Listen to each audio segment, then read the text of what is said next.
tous et bienvenue dans votre émission Carrefour de Livres, l'émission littéraire par excellence, produite par la librairie Carrefour Siloé.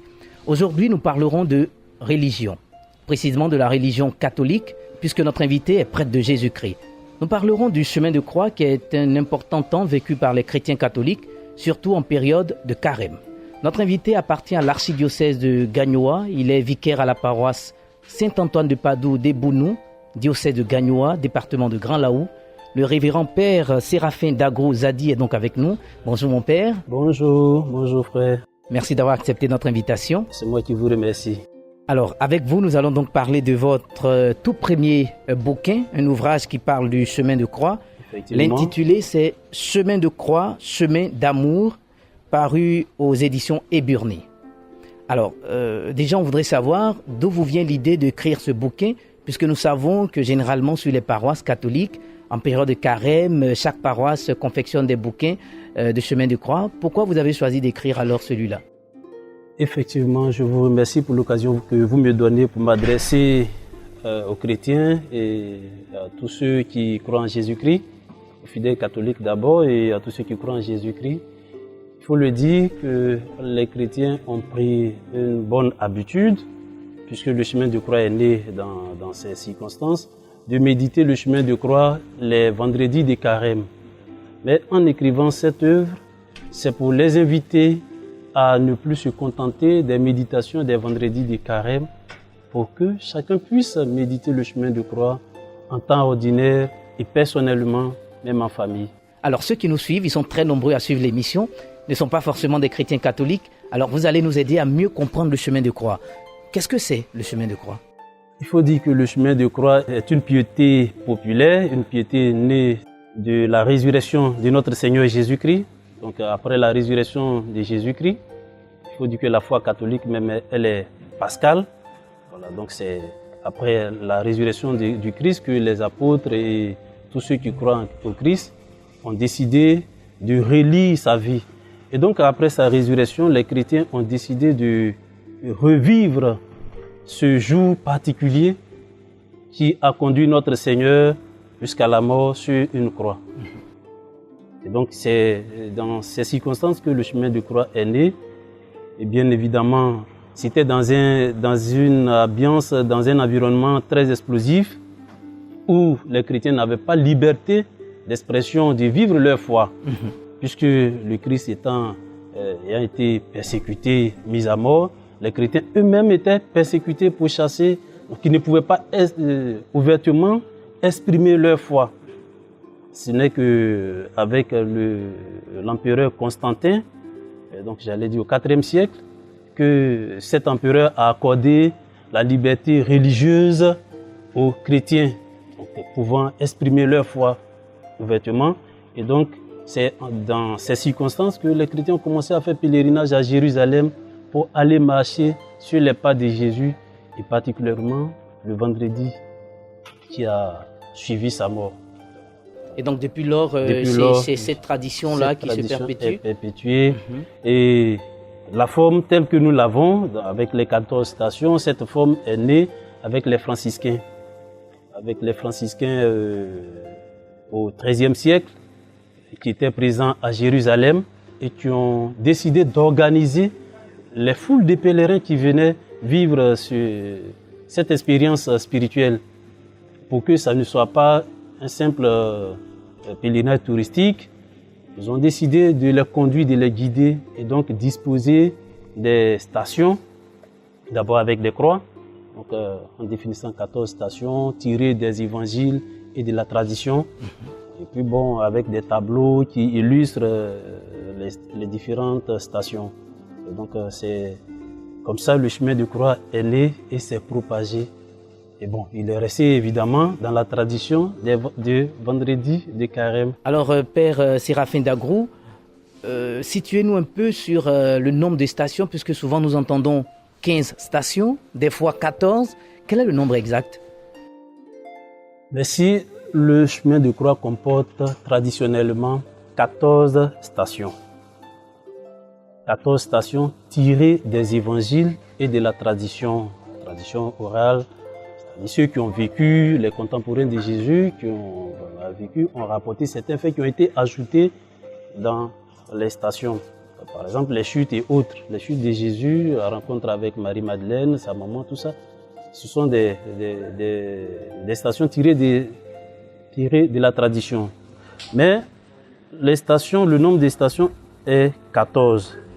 C'est en 1958, à l'occasion des apparitions des centenaires, la fête du centenaire des apparitions de la Vierge Marie à Lourdes, que, en faisant le chemin de croix, une 15e station a été ajoutée et intitulée « Avec Marie dans l'espérance de la résurrection ».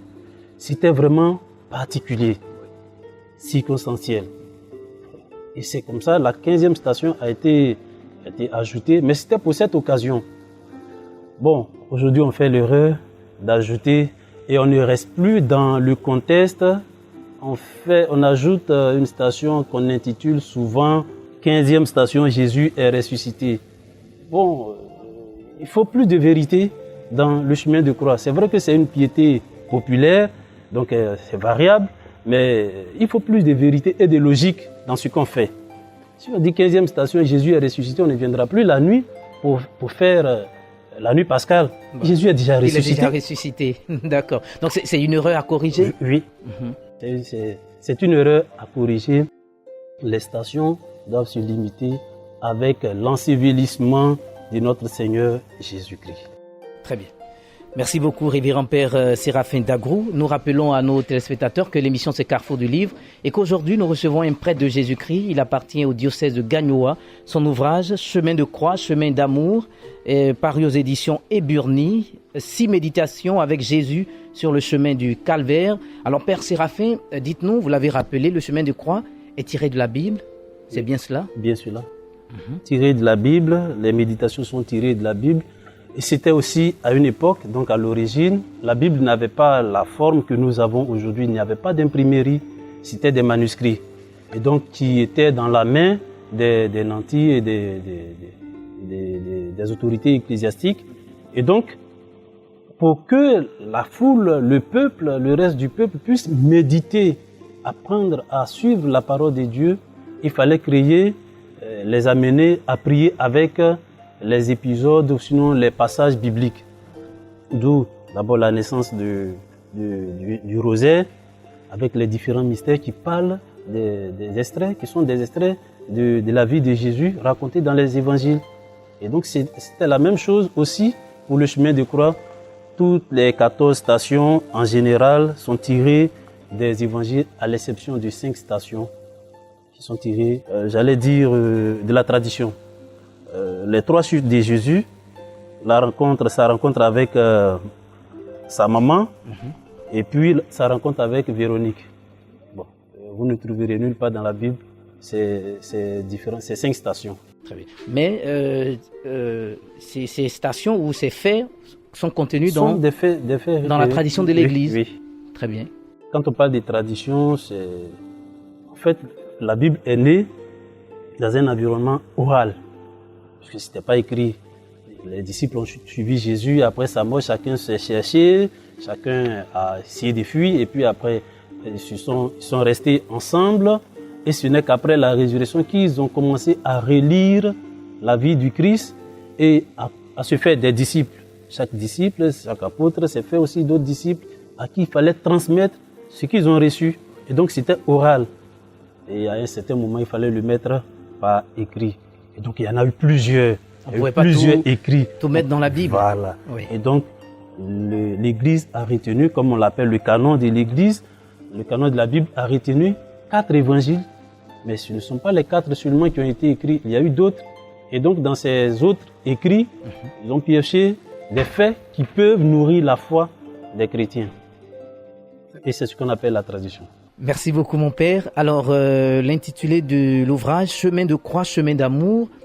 Comment est-ce que le chemin de croix peut être un chemin d'amour? Quand on parle de croix, on fait allusion à la souffrance, à l'angoisse, à la douleur.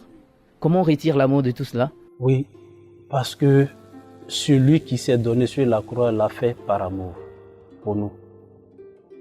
Et c'est cela qu'il faut retenir. Et c'est cela que nous voulons mettre en valeur en disant chemin d'amour. Le chemin qu'il a suivi jusqu'au calvaire était pour nous l'expression de son amour. Rien d'autre que l'expression de son amour. Donc on dit, je le dis, le chemin de croix, pour dire de quoi nous sommes en train de parler, c'est un chemin d'amour. Le Christ lui-même le dit, il n'y a pas de plus grand amour que de donner sa vie pour ceux qu'on aime. Et donc toute sa vie, et il a mis cet amour-là en valeur, en évidence, en se donnant totalement, en donnant sa vie. En tout cas, je vous dis félicitations parce que l'ouvrage est bien écrit. On a vu, il y a beaucoup d'illustrations. Donc cela peut faciliter la méditation puisqu'il y a des images qui accompagnent les textes. Vous avez mentionné 6 méditations avec Jésus sur le chemin du calvaire. C'est-à-dire que pendant tout le carême, tous les écrits du chemin de croix sont à l'intérieur de ce bouquin. Si. Il faut le dire, le temps de carême couvre 7 vendredis. 7 vendredis. Et donc les 7 vendredis, on peut dire 7 chemins de croix. Mais le 7e tombe le vendredi saint, qui généralement est mimé sur les paroisses. Donc en faisant 6 méditations, ça couvre toute la période du premier vendredi de carême jusqu'à l'avant-vendredi, l'avant-dernier vendredi. Et là, les chrétiens ont le temps de méditer avec ce bouquin. Et puis le dernier vendredi, chaque paroisse, chaque équipe fait sortir son génie, pour mimer la passion. Très bien. En tout cas, chers téléspectateurs, vous voulez bien vivre le temps de carême, le chemin de croix, cette dévotion populaire, chère aux chrétiens catholiques, eh bien, n'hésitez pas à voir l'ouvrage du père Séraphin Dagrouzadi du diocèse de Gagnoa. Le titre Chemin de croix, chemin d'amour, paru aux éditions Eburni, est disponible ici même à la librairie Carrefour Siloé, agréée librairie francophone de référence. Alors mon père, quels sont les bienfaits de la méditation du chemin de croix, des mystères du chemin de croix, on va le dire? Les bienfaits, c'est d'abord, comme on le dit, une piété populaire. Et en termes de piété, la piété, ce n'est pas une science exacte pour dire que tel a fait ci. Et donc, évidemment, si je le fais, on aura le même résultat. C'est l'expérience qu'on fait avec le Christ. Et donc, il faut d'abord une base de foi. Et donc, les bienfaits, c'est une pénitence. Le chemin de croix est une pénitence qu'on s'impose en vue de demander une faveur au Seigneur. Donc, le résultat dépend de notre relation avec le Seigneur et la manière dont nous l'avons fait, avec foi ou tout simplement par suivisme. Très bien. Alors, vous recommandez également l'ouvrage à nos téléspectateurs qui peuvent méditer en dehors même du temps de carême. Oui, on peut méditer le chemin de croix. Pour préciser, pour ceux qui voyagent, qui vont dans des sanctuaires, dans des pèlerinages, soit en Côte d'Ivoire ou hors du pays, remarque que dans leur programme de visite, de pèlerinage, il y a toujours inclus un chemin de croix. Mais c'est pas pourtant, c'est pas dans les temps de carême. Oui. Toujours inclus un chemin de croix. Donc, on dit qu'on peut méditer le chemin de croix à tout moment. Tout comme on le fait pour les autres piétés populaires, le rosaire et bien d'autres dévotions. Voilà, on peut méditer le chemin de croix. Très bien. Et à l'intérieur de cet ouvrage, vous nous montrez comment diriger un chemin de croix. Oui. Vous donnez un peu les étapes. Est-ce qu'on peut revenir là-dessus rapidement? Oui, c'est vrai que c'est une dévotion populaire, mais qui obéit aussi à un schéma. Il faut le dire, tout ce qui rentre dans le cadre de la liturgie dans l'Église catholique obéit à un schéma, à un rituel. Et c'est ce qui fait la particularité de l'Église, c'est tout ce qui est ordonné, la discipline. Voilà. Oui. Et donc, on donne ici, dans comment diriger un chemin de croix, on donne un aperçu de comment la personne, le pénitent, pourrait-on dire, peut personnellement ou en groupe, surtout en groupe, diriger le chemin de croix. À partir du bouquin, à partir des indications qui sont là, on se laisse guider. Bon. Très bien. Alors si nous sommes en communauté et que nous n'avons pas la présence d'un prêtre avec nous, est-ce qu'on peut méditer le chemin de croix? Bien sûr. Il faut quelqu'un, un célébrant comme c'est mis, un célébrant, donc qui prend la place du... On n'a pas forcément besoin d'un prêtre pour diriger le chemin de croix. On n'a pas forcément besoin d'un prêtre, d'un diacre ou... D'ailleurs, les catéchistes le font et bien d'autres personnes, à l'absence du catéchisme, dans les communautés un peu reculées. Voilà. Donc en famille, on peut méditer en famille, oui. Le chemin de croix. Oui, en famille, on peut méditer le chemin de croix.